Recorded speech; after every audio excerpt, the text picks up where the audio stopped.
2025 is the year you learn to make your own bread like this deliciousness you're seeing on your screen, and all you need is this recipe and this video. So save it, follow me so you don't miss out.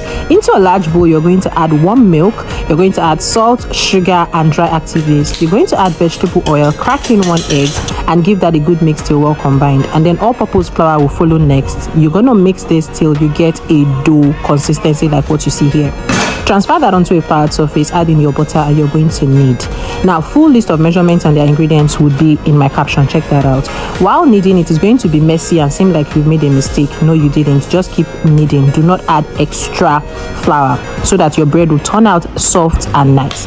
Allow that to proof in a bowl covered for 1 hour till it doubles or triples in size, and this is what you have. Now we're going to cut this into two. You can make a large loaf of using this dough if that's what you want. I just wanted to show you how to make different shapes of bread.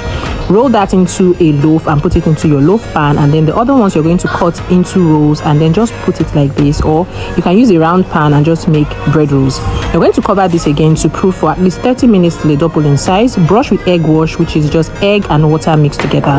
Bake this at 180 degrees for 30 minutes, and this is what you have. It is fluffy, it is delicious, and trust me, if you start making bread at home, you would never buy again. Now just take a look at this yumminess. Absolutely delicious.